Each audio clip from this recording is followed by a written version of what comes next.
Seigneur, merci. Dieu, nous recommandons ce temps de la parole de Dieu. Parle-nous encore ce matin, Dieu. Je bénis le peuple qui sont venus écouter ta parole. Je bénis ceux qui sont déjà connectés à nous, Seigneur, de loin par l'Internet. Seigneur, laisse que la grâce de Dieu, source du salut, que cela accompagne chacun de nous, Dieu. Ouvre les oreilles. Saint-Esprit, parle pour la gloire de ton nom. Au nom du Seigneur Jésus, nous avons ainsi prié. Et nous disons, merci Seigneur Jésus-Christ. Est-ce qu'on peut acclamer très fort pour le roi, le Seigneur, le Seigneur. Sans plus tarder, partout là où tu es, tu ouvres ta Bible. Nous voudrons parler de la part du Seigneur. C'est le dernier dimanche de l'année. Il y a un message fort que le Seigneur nous a mis à cœur. Et sois connecté, sois sensible pendant que Thomas Tozotea Nzambe Nangai a visité au place Oza. Nzambe Nangai a kolakisa bonene na ye bisika oza quel que soit musika oza na biso. Active seulement ta foi, tu verras la gloire du Seigneur. Nous sommes dans le livre de Jean chapitre 11, le verset 17 à 32. Nous sautons, nous lisons le verset 40. Le deuxième chapitre, c'est Apocalypse chapitre 4, le verset 10 à 11. Troisième chapitre, c'est Jean chapitre 12, le verset 11. Voilà un peu là où il y a chapitre, verset, alors, première lecture, Tozotanga, na Kongo na Yesu. Ouvre ta Bible là où tu es, tu te tiens debout. Je lis seulement les versets 17 et 32 et 40. À la maison, au Kotanga, verset sur la place. Quand Jésus arriva, il a appris que Lazare était dans la tombe depuis 4 jours déjà. Pendant. Lazare a quitte à combien de jours? 4 jours. Lazare dit combien? 4 jours. L'attaque le verset 32. Verset 32. Marie arriva là où se trouvait Jésus. Dès qu'elle le vit, elle se jeta à ses pieds. Elle dit, Seigneur, si tu eusses été là, mon frère ne sera pas mort. Le verset 40, et le Bible. Jésus lui répondit,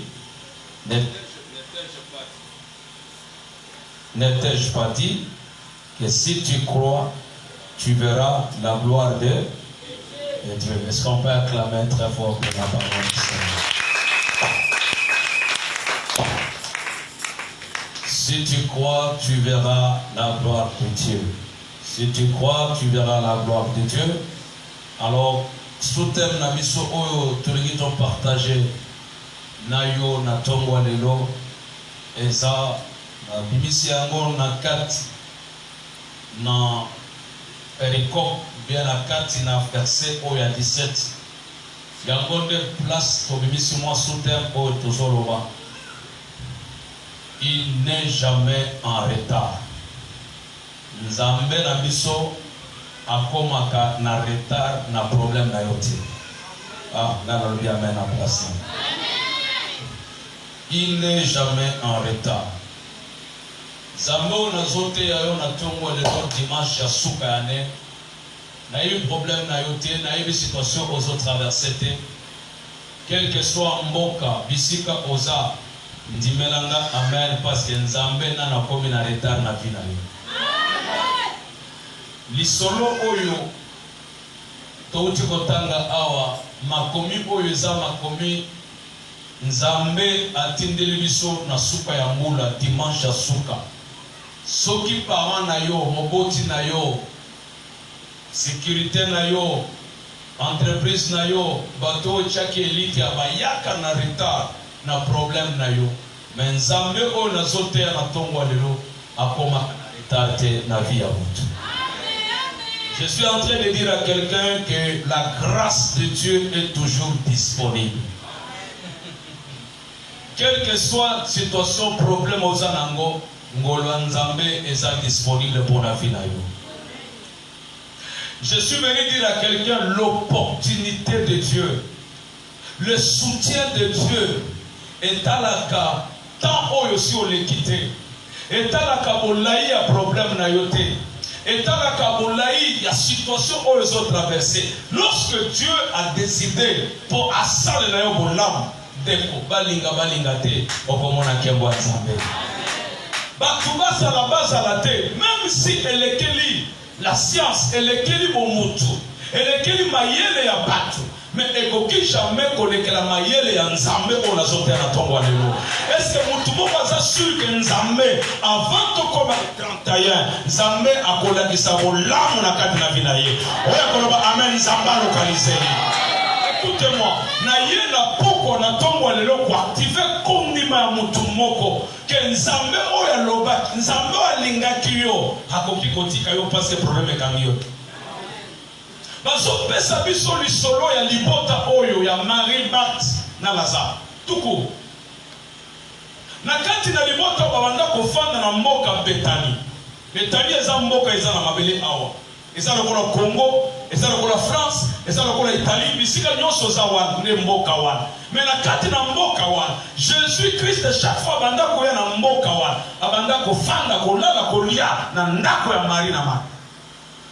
Sala ya monde salamaki que tango Lazare abeli, Lazare akufi, akende mbanga akufi bakundi. Et Yesu a eu message que moninga na yo ye wana zobel Yesu ayaki te. Ayoki ba ibisitala moninga na yo wana akufi. D'ailleurs, Jésus pisika zalaki kuna na jaleli sibani ba disciple tala tozonga na Bethel parce que moninga na ngai alali. Oh ye amona ki alali mais bat amona ki asi akufi. My God. Na so fungula parenthèse pona ebisa mutu moko na tongo alelo bisika osa batu bazomona ke si okufi me yo okufi te olali. Oh 4 jours nzamba zozonga na vina po alamusa yo. Nzamba zozonga na vina yo po alamusa biloko bakondaki. Batu bamoni ke yo osoki mais pensez à nzambe lobaka. Tango makanisi abate comme na suka ya Yoshua Mashiach bandi. Je dis à quelqu'un il bandit déjà lelo. Nzambe na ngai akofungula makambo. Oyo batu bamoni ke yo okufi osili e bakoyoka sango ke mama moko ya colonne de feu, mwasi moko ya colonne de feu, biso tokangaki tolobi tokonia ye, mais tozomona ye na 2021 azokota na ndako ya Nzambe azoyemba kembo alleluya hosana na Yawe. Oyo akoloba amen tika Nzambe asala makambo oyo kolekela pase ya bato nalobi amen na place na yo. Famille oyo bazwili kama monene mwana ndeko na bango oyo Yesu alingaki na kufi. Quelle tristesse, quel problème, quel mawa. La famille 4 jours bamoni Yesu ayete Yesu wazosala makambo na yo nalingi na informe muntu moko kolela na yo komilelela na yo ne peut jamais kobenga Nzambe aya. Nzambe soki alingi asala likambo asalaka likambo na tana ye. Adepandraka na vie ya mutu te, adepandraka na situation ndenge oumeli te, adepandra pe na banguna na yo te. S'il veut faire, il le fait.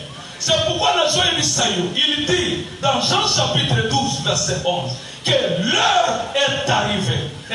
Ngonga ekoki. Où mwana ya Nzambe sera glorifié. Où la gloire de Dieu sera révélée. Ce qui va te kayote va komona yo la semaine orne. Parce qu'il dit à Marthe que si tu crois, tu verras la gloire de Dieu. Est-ce que ça ne connaît moto action di Nzambe oyo ba opportunité et que sera disponible na sansa oyo. Nzambe accomplira visitation na ye quelle que soit la visitation matérielle, quelle que soit la visitation spirituelle, quelle que soit la visitation publique, on Nzambe a accompli à Kayango, Nata Oyo Nzambe Yemoko a Kokisam. Grâce à Nzambe, ils sont capables de soulager les bottes à Moko et Oumel na tristesse. Est-ce que ça ou nous on dit maintenant Nzambe est capable de ngolo ya Nzambe et longula mawa.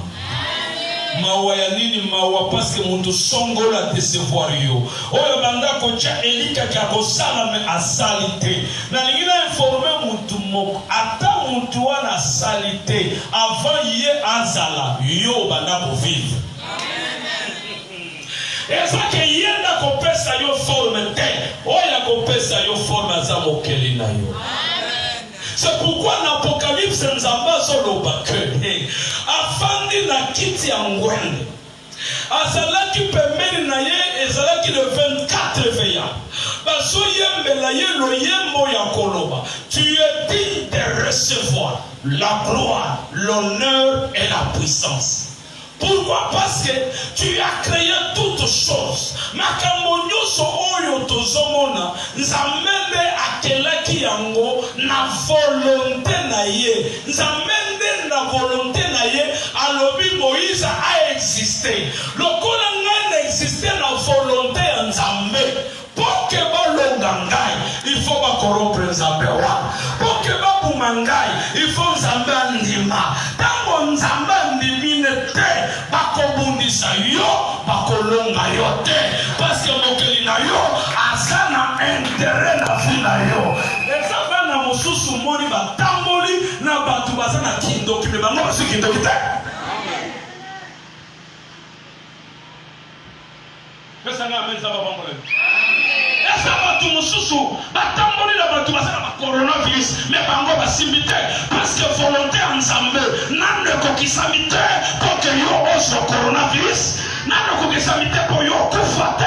C'est pourquoi Bible ne sort pas bakobundisa yo mais bakolonga yo te parce que volonté en Nzambe nano eko kisamite. Je suis en train de dire à quelqu'un volonté en Nzambe ezake yo omona gembo. Volonté en Nzambe ezake yo omona 2021. Volonté en Nzambe ezake alungula yo soni apesa yo esika ya malamu. Oya kopesa nga amen Nzambe o ya volonté akokisa volonté na kati na vie na ye. Moi je dis amen parce que na omona ndenge Nzambe zo confondre banguna ya vie na yo. C'est pourquoi grâce ya Nzambe ngolo ya Nzambe est disponible toujours à côté ya babo bazana iloko ya Nzambe. Marthe bazolenda Nzambe ayaki ko consoler bango, ayaki ko soulager bango. Bien-aimé dans le Seigneur, je suis en train de dire à quelqu'un, la gloire de Dieu, la gloire de Dieu est la consolation, est la visitation et la main de Dieu. Pesanga amen Nzamba pamole. Si tu crois, tu verras la gloire de Dieu. Gloire à Nzambe Zani. Gloire à Nzambe est sa consolation. Il y a pas tout le monde Nzamba qui consoler bango dans 4 jours. Asa wapi mutona zobela asa wapi. Est-ce que ça c'est que Nzambe a consolé yo? Même si pas tout va y être, mais Nazara mokeli nanga oya consola kabatu. Est-ce que ça mutuma ça le problème à cause de ma mère Nzamba consoler yo? La foi au kopesanga amen. Aujourd'hui mais la Nzamba zakapa. Même si batu bakangeli nzela, pokenga na mona Yesu te, na komatata likolo, na komona Nzambe. Parce que Nzamba za na banzela ebele, Nzamba za na bakalkul ebele, Nzamba za le meilleur buteur. Parce que sur la croix, il a dit tout est accompli. Il a accompli pour que yo, les ordonnances qui te condamnaient, la malédiction qui te poursuivait, sur la croix, Jésus a aveuglé l'ennemi. Lui il pensait que à ce qui s'y est, mais Yesu m'a dit la kolokota konanga pona yo. Alors Père, Père, tout est accompli. Il a accompli pour que yo obala. Il a accompli pour yo bongaba. Il a accompli pour yo monake panzambe. Il a accompli pour yo vivre qui est malamu. Qui est malamu et ça pour la papayette. Mais qui est malamu et ça pour la bananzambe. Je suis en train de prophétiser l'année qui va arriver, l'année 2020. Tu quand Nzambe a fondé yo parmi batumina ya mboka oyo parce que komona olamu ya nzambe komona kembo ya nzambe oya koloba yes nzambe mona ye. La grâce de Dieu est disponible. Je te parle de ce que Dieu va faire dans ta vie. Je te parle de ce que Dieu va confondre le monde des ténèbres. Volonté nzambe zake nzoto na yo ezala nzoto ya kotanga ya kopanza makita ya kopanza matanga bandoki te bakoloka yo me bakokoka yo te parce que volonté nzambe za yo otatola monene ya nzambe. Si tu crois, tu verras la gloire de Dieu. Ah, kembo nzambe za musika te, kembo nzambe za pembeni na yo. Ah, namona bato nzambe ko visiter na 3 jours oyo. Namona bato nzambe ko lakisa loboko na ye. Tango balobi kembo nzambe, c'est quelque chose qui ébouille, quelque chose qui paraît. Eloko moko ezongenga. Ah, tika nzamba pesa yo original ya vida yo. Anandi manzamba restauration oyo semaine oyo a changé pe identité à mwana moko. Aumeli na kolela nzambo akataka mapanzaka matanga nzambo lungulaka soni nzambo achangeaka bakombo ya bato nazondimela 2020 na kokota boite parce que nazana elike bayebisi ngai ke soki nandimeli namoni makambo ezobima namoni makambo ezoapparaître namoni kitoko na ngai ezozonga namoni makambo na ngai ezobongama kaka ndenge nazondima amen bisika oza na mosika ozali. Tika nzambe a changé vie na yo. Tika nzambe a changé entourage na yo. De la manière que je presse la deuxième culte oyo, ce n'est pas de la manière que j'ai pressé première culte. Tu es le bénéficiaire de ce message. Tu es le bénéficiaire d'un message à ton roi de l'eau. Oyo nzambe a consolé kamitema, a consolé mitema na yo. Oyo nzambe a visitaka, anatata mshoto abatu, a visitaki Abraham, a komaki no suka. Zambala tu soto abatu. Il est le même hier aujourd'hui. Bisika batu bakangelaki, famille kangelaki nzela. Tu kan zambe a visité vila yo. Bayoka sangoke. Ye wana zokumisa nzambe la 2021. Wow, je dis amen parce que Dieu va faire. Est-ce qu'on peut réussir à montrer nzambe nanga kosala? Rien n'est impossible à Dieu. Rien n'est impossible à ce Dieu que je te parle. Le problème est que si tu crois, tu verras la gloire de Dieu. Si tu crois, oh, ça n'est impossible et vous allez possible. Ce qui moi, si à 75 ans, à Boti ma passe, à combien plus fort de les autres? Crois encore, c'est possible avec Dieu. C'est possible parce que je collègue Satan na yo pamba awate. Oye konuka parce que nzamba kela ki ona volonté na ye. Nzamba kela ki bana na ona volonté na ye. Bokoleza bokalo nzambe, bakobondisa bango, bakolonga bango te, bakoloka bango, bakobuma bango te parce qu'il y a une volonté qui a été existée avant que ndoki wana azala. Qui s'en va compagner le côté. Osana nzambe, oya change ka système ya bato. Osana nzambe, oya change ka makanisa bato. Ndemoni Joseph azobisa bandeko na ye. Bokanisa ki kosalela nga mabe. Mais nzambe ndenge a permettra kite a changer mabe ekomi malamu. Nazo sakola pona esprit moko eza awa. Bato nyosha famille ya bon mama ya bon tata. Bakanisa ki po basalela yo mabe. Basalela yo bana na yo mabe. Bakutanisa na ebembe na nzela. Ce matin que Dieu change leur pensée. Tango bazoya kokutana na yo. Bakuta ba ange nzambe. Bakuta bana na yo baza protéger. Bakuta vie na yo eza blende. Bakuta yo na maboko nzambe. Parce que nzambe alobi eloko eza na maboko na yo. Mutu akoboto na ye azate. Je dis à quelqu'un azate. Azala ndoki monene azate. Azala ndoki ya muke azate. Azala fase na yo azate. Mutu azate akosala yo mabe. Parce que volonté nzambe eza omona 2021. Est-ce que tu me crois ce matin?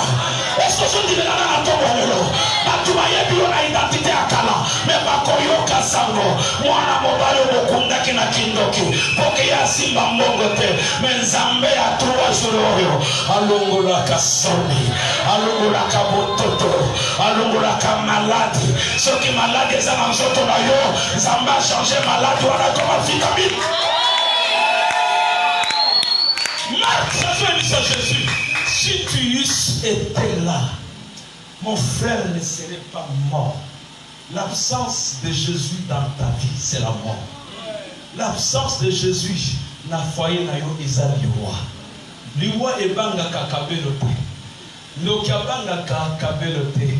Ndoki abanga ka présence nzambe la vie na yo. Ozanga nyoso, ozanga nzambe te. Nzamba yo kilikambo na yo bafingi yo nde azozonga na semaine oyo. Azozonga poke yo tato la bonheur ya nzambe. Ne sois pas paniqué au jour de la détresse. Pardon. Ne sois pas paniqué sur la pression sangwa mabe. Ne sois pas paniqué tango la pression sangwa tristesse. Nzambe na biso azoloba. Poke yo omona kemwa nzambe esengeli ofana wapi na makolo ya Yesu. Kofanda na makolo ya Yesu ni ngoloba nini? Kofanda na kati na liloba ya nzambe. Esengeli o demere, bazo finga yo o demere, bazo chola yo o kangana, bazo finga yo o finga ngai. Ana lobi penina ta o finga ndenge nini. Eza problem tetala yo depuye na kati na libala musana na ezaka kotondisa wese pas de problème. Ana kote na ndawa nzambe yo kako finga bazo finga ngai. Nzambe yo ndo pesinga mwasi oyo, yo ndo pesinga mabele oyo, azonga fuka Fukami, papa, tika kombeta lisolo na epa ya batu. Batu bazaka batu bakoki kosala eloko moko te. Ya mutu ya kota na makolo ya nzambe. Kota na ndako nzambe. Ya bisa nzambe baloki ngai. Nzambe balobi mingi. Yonde oshanjaka mabe koma malamu. Yonde oshanjaka matanga ekoma esengo. Nasana nzambe ya papa Moïse. Nazondi mapamba kendo elandingai. Ondimi pamba libala elandio. Ondimi pamba mongo elandio. Ondimi pamba passeport bibi. Ondimi pamba vie échangée. Nasenga yo elokote. Il dit si vous entendez sa voix, n'endurcis pas ton cœur. Ouvre seulement ton cœur, tu verras la visitation de Dieu. Oyo nzamba saleki pona Abraham. Oyo nzamba saleki pona Marie na Martha. Oyo saleki pona Lazare. Il est encore capable ce matin. Asale la mwana moko a colonne de feu. Alungu na yebisika bakunda qui ça fait 4 jours. Même ndekona lobi papa. Na yebi ke ozali sekwa bobo imendeko na biso akosekwa na suka nzamba lobi. Je suis la vie et la résurrection.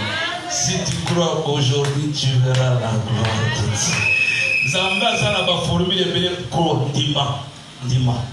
Yebisa mutasabe ndima kaka. Ndima kaka iko salema. Nazana ndeko moko sawa. Mama kai. Baleki na ngano sobabani. Baleki na ngano sobabuti. Est-ce que ngalo yo nzambe na rebi ma soeur. Nazo salela nzambe musalame na amona lokote dala. Nzambe asalaka makambo bisika eloko moko te zalaka. Poke tango ekosalema poke muntu amikumisake eza kitoko na ngai nde nazwi eloko oyo. Tala na yebisie ndima kaka. Nzambe a papa Moïse ako restaurer vie na yo. Ndeko nanga lelo na amona serona azokomisa nzambe azotalobi nzambe papa Moïse alongoli nga soni. Oya sali pona mama wana asali la pe pona frère moko. Asali la pe pona ndeko nanga wasona nanga musika. Est-ce que zombi manga bakakio balopionde kopanza makita matanga na bango fete na bango bazwi Samson bamemiye bisika liboso ya bakumu ya mboka ya Filistin balobi tomema mwana mobali oyo lokola tosi totibu déjà tobumi miso na ye pour qu'il vienne nous divertir aya kosepelisa biso musala nzambe akomi nzoto na ye kosepelisa bapagana te Mais tango mwana mobali akomi liboso na bango azobisa mwana moko kende nanga simbisanga loboko mwasi na mobali liboso ya bakolone. Je suis en train de dire à quelqu'un ce matin, Nzambe azana makoki osimba bakolone ya famille na yo ba o ba ozela kevi na yo ezala kopanza matanga. Samson lobi, oh Dieu, pour cette facile, donne-moi de l'onction, de la puissance, que je tue vengeance à mes ennemis. Pendant que bango bamona ki ke Samson mi se kufi, mais ba posani ke nguya ya Samson ezana misote, mais ezana kati na suki. Bango bamona ki lele to kati suki esir. Boko ki bokata ba relation, mais boza incapable ya kokata oyo mokeli ya ma relation. Boko ki kobebisa ka eloko, mais boko ki empêcher ka mutu apesaka eloko. Boko ki koyibanga mbongo, mais boko ki empêcher oyo apesaka mbongo. Cette fois-ci Samson a prié. La Bible me dit quand il a commencé à prier, le Saint-Esprit, l'onction de Dieu qui te lie, a commis kokanga pona bango bamonike o azo sepele sabiso bamonika kaba mille zokoya bamoni bakolone zokoya. Cette fois-ci laquelle Samson abondana ki mabe parce que naye pa kufaki mais yo kokufa te batu nyonso bakanga ki eleve na yo elevation na yo na 4 jours oyo. Si tu crois bakokoya, si tu crois bakokoya na solo baba miri ya blocage ya vina yo ekoya bamiri ya kindoki ekoya batoba telema vina yo bakoya. Est-ce que tu crois? Est-ce que tu crois? Est-ce que tu crois? Je n'ai pas besoin de ton amen, mais j'ai besoin que tu crois. Si tu crois, oyo nzamba lo baki ekoko kisama na 4 jours. Si tu crois, yo obakanga ki na Singapore balia yo bakosutuka bango bazoki na place wana, mais yo opimi yo kobima sain et sauf. Eza pour nana nzamba azobisaka yo kobima sain et sauf. Ata solo ya moto ya bango ni kosimba bilamba na yo. Oh ata solo ya botutu ya famille na yo ekolanda yo te na neto zoya. À condition que tu demeures. Pourquoi tu dois être assis au pied de Jésus? C'est pour ne pas céder aux tentations. C'est pour ne pas tomber dans les moindres faiblesses. Nzamba fortifié yo. Kangamana liloba ya Nzambe. Kangamana Nzambe. Pourquoi maladie à Lazare? Et koki komema kembo Nzambe.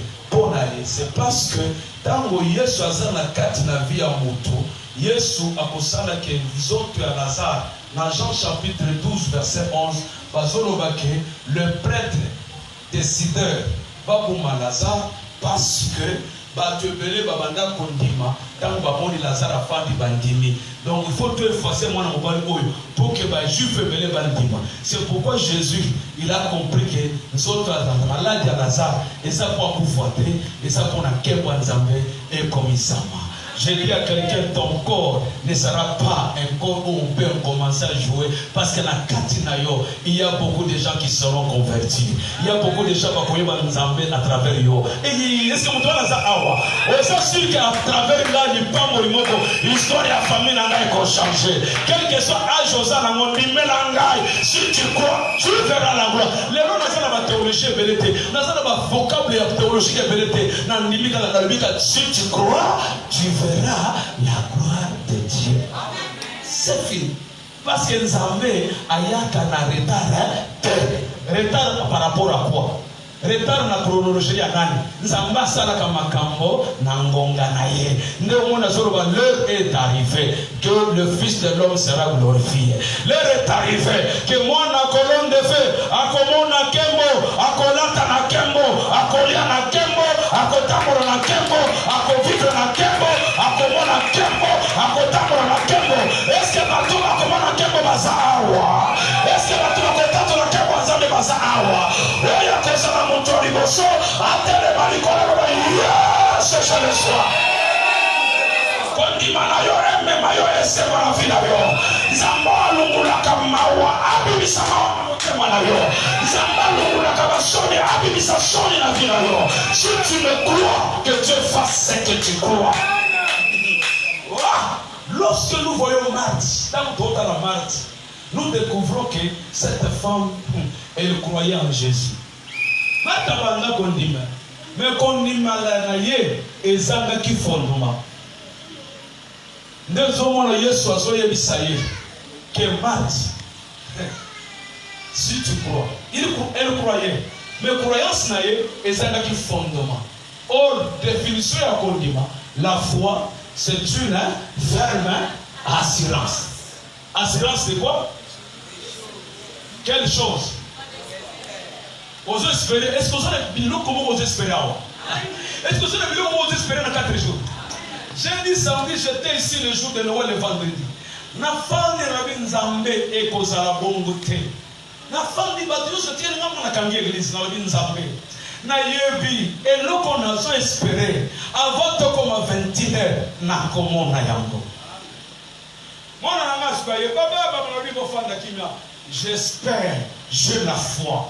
Mais je vais démontrer que j'ai la foi. Parce que pour espérer pas mater, parce que tant il faut qu'on parce que la foi n'est pas seulement la certitude, elle est aussi la démonstration de celle qu'on ne voit pas. Mais les camots sont monatés. Mais comment on peut démontrer yango?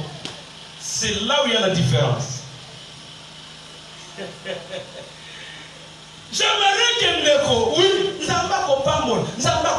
oui, c'est bien. Il faut ce qu'on démontrer et l'oko osose. Non, moi, si on y a bandako tanga makila pendant 12 ans. Ayokaki, Kenias, Oya Sebisaka Bibemba Zolek. Alors oui, j'ai la foi, j'ai la certitude. Ce qui n'ont coûté la Yes Oyo, Makila Nanga de Kokao. Voilà à démontrer à la Moki. Yewan a démontré. Akei Kosimba et Lamba Yayesu. Oh, ba Pierre, na ba Jean, ba yebaki lamba Yesu, eza lokola lobo ya pamba. Mais moi na moi siwan, par la révélation, abité na kokende libosote, il faut na simba ka simba. Soki na simbi, na za pose Yesu imposer maboko na ngate. Mais na pose na simbi. Kangwa simbi a démontré kondima. Yaya makila ekaukaki, mwana moi siwan amoni kembo nzambe. C'est pourquoi nous ne konangai. Koza lokola Marthe, Yesu soyez bissier que ce qu'on dit nasa bo moina ni sekwa mais Marthe so bisa oui na nimi na yebi kende konangai akose kwa mikoleko ya na so informer yo kangama na maloba nzambe tala soki nzambe pesi opportunité numéro. Ne ramenez pas ce que tu peux faire aujourd'hui à demain. Tu vas rater l'opportunité. Est-ce que je parle à quelqu'un? Ne ramenez pas l'opportunité à péché. On met la console à l'hôpital. Si tu crois, c'est bien conjugué au temps présent. Si tu crois, il y a ce oui, n'animeli que Lazare a causé comme Mikolo, Yasuka, le ok. Le colon d'imiter, mais ça libanga. C'est ça le problème des chrétiens. Nous avons c'est l'obélio. On a la certitude, mais commencez déjà à vivre le que j'espérais. Je ne sais pas, je me fais bien comprendre ce matin. Est-ce qu'il y a quelqu'un qui va commencer à vivre ce qu'il espère? Est-ce que tout le monde aujourd'hui, pour moi, tant que je crois que dans 4 jours, on a chose de la haut et que ça m'a la vie dans le gars. Ce que ça wana, nous avons à ça la peau que vous témoignez les 31. Là, vivre déjà, nous avons un chabakaro. Namona ndenge na chaque carreau. Namona ndenge na vie. Dans le rond à côté de l'église. Namona za na mabelite, namona kwa za na parfum mo kwa chaque carreau. Yo pozo mona. Frère mo kato kuna ke papa ikoya nzaladi. Ata ukaki na poche na yo nzamba ofuna na roho. Amen. Église aux églises engagées à église ensemble. Si tu crois, la foi en Dieu vous permettra de vaincre les impossibles, de déplacer les limites naturelles pour glorifier Dieu. Kondima. Est-ce que ça la kondima? Est-ce que ça la kondima? Mon toi ça la kondima pas ensemble. Et qu'on déplacer par limite naturelle. Et qu'on déplacer autour les impossibles. ba impossible ya vie na yo ekolongwa kaka soko za na kondima pa ya nani ya Nzambe na tongo lelo na adefisa kondima na ngai na pesi yo o kondima soko kondima je reçois Nzambe na ngai a déplacer ba limite ya famille na yo a déplacer ba limite ya bato apesa ka yo mbongo sala eza mutu moko so ba pesi yo mo za ka $10 okuni okutana na mtonga za mbongo ebele mais so linga pesa mbongo za ka 3000 yo mo ngeza dia no okumana usana ngobele po pesa yo mbongo za pasi na ko pesa mbongo ba Taliban ba chio ba limite moko c'est pas pour yo usana ba relation ba tubine no za pamba te mais et l'autre chose qui lui sert parce que kondima na eza na fondement est-ce que vous dites ma oko ça confondiment makambo Nzamba lobi pona vie na yo que semaine oyo kondima na ngai pa Nzambe et déplacer ba limite naturelle et déplacer maloba mandoki non mona bango ba chie ba limite mais kondima na yo parce que mon Bible soroka mon toisa na kondima asana makaka asana makasi ya ko déplacer bangomba alobi ngomba bima ngomba ekotosa na soroba maloba kondi abandoki o ba chena vie na yo kondima na yo déplacer yako yoko kufa na sansa wote yoko kufa na sansa wote yoko mona matanga na ndako na yote soko za na foi Nzambe la balimite wana Nzambe la blocage wana makambo ezala qui est impossible je prophétise sur toi dans 4 jours oyo Nzambe rendre l'impossible ezala possible oui moi je crois est-ce qu'il y a quelqu'un qui croit que dans 4 jours on va rouler dans Nzalate dans 4 jours nous avons continué la consolation la vie d'ailleurs dans 4 jours c'est la moko et kofungwama soko ya mbaba SMS na weka oh batindi yo je voulais t'appeler na semaine oyo na 4 jours tika Nzambe ala musa mémoire ya batu oyo balaka kikosala bolambo na sanza oyo na 4 jours oyo téléphone na yo elle na kona bolambo Nzambe yo kamena mutasa mesele na 1000 francs na 2000 francs est-ce que son dimanga semaine on Nzamba zo kata balimite wana est-ce que zo croire que ko fêter peut bien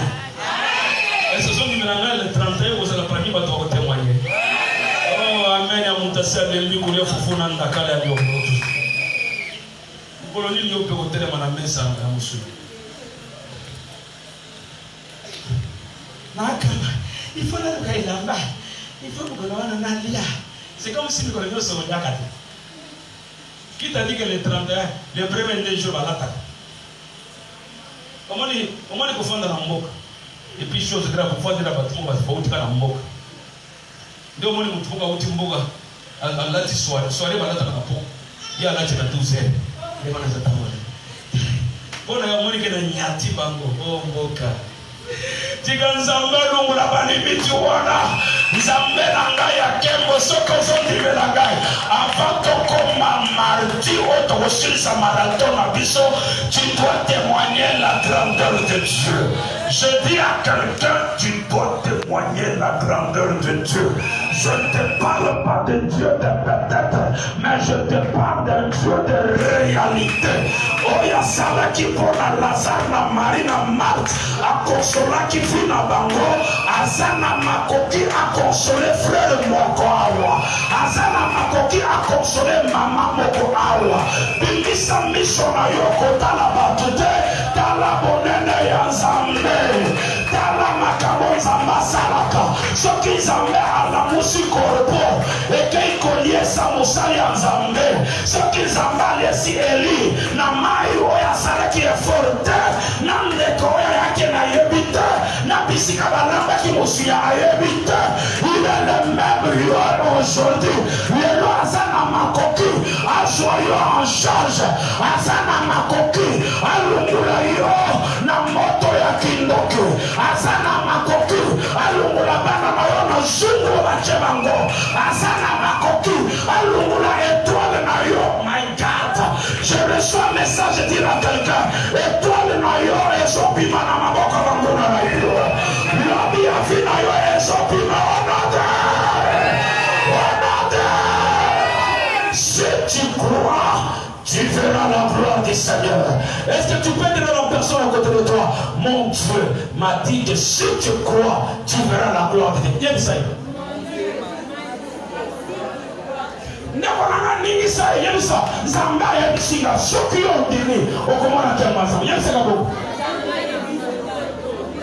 esa le mela yo kolanda kondi mana yo mela yo makambo ni namona mutumo bazoti tele mbongo na simetro ya ebe asa wapi eso sa capable ko démontrer yango eso sa capable de démontrer yango tango so bima awo ko bima lokola mobona te ko tango lokola mobona te tango na lokola muduba tango la matunda mutuli kolo parce bakobundisa yo bakolonga yo te bakoya na butunza bakomisa na mplasa bakoya na ngungi bakuti bana na oplende bafika mpuko bamole bana na baplende parce que mulumba kozala sana yoko te na aka molokola sana yoko te bapesa na sola biloko to fandi na mulumba komona sana yoko te akwe kusuma ndongo ma pelisi mafuta komi moto makasi asi ndongo chwa mais pour ça pembeni eloko esate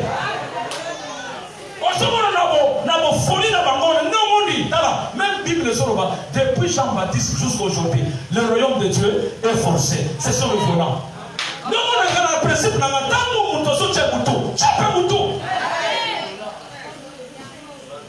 côté. Quand on a compliqué, tout ça. Yo, ça va voisin,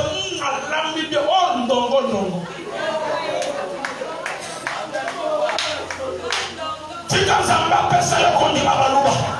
Tika zamba pesa kondi matazo na iloko te. Dambo yo kondi mutazo na iloko koso iloko. Nyama tena ndaya suka mula oro.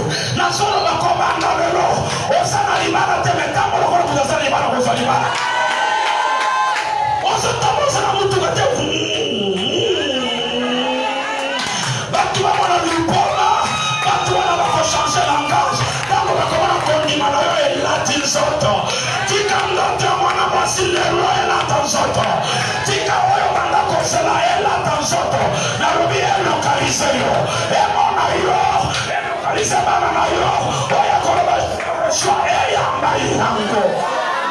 Tema likolo do sambela. Yaya ngana tambola deja na mona ni na voyager pere. Ata oyoki yango kokanga yango te. Na mona nde na tonga na place na ngai yao.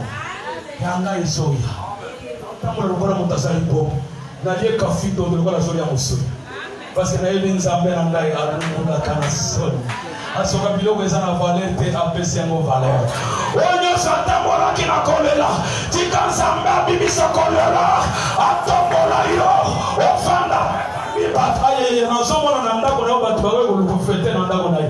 Ko bitu na kina hana iloko tala. Eloko ya nzambe ebe na pe matériel na fila. Est-ce que prophétie ça maman va ça awa? À cause ya bolamo nzambe cheni bosona yo. Après ça c'est impossible comme possible. Azawa bi mulimo na yasa wapi? Na solo wana tombo lelo. Oya soso cha elikia. Ela tamzoto. Ekende balo fase na yote. Elokalize kana yo. Oza la bénéficier na bolamo nzambe. Je reçois. Yebisa nzambe je reçois. Yebisa nzambe na nimi ya solo. Na komona kemwa nzambe. Est-ce que tu peux commencer à contacter là? Pendant contacter. Nataka pele vile nataka utatu. Na kombi. Na nimi ya solo. Na komona wala nzambe.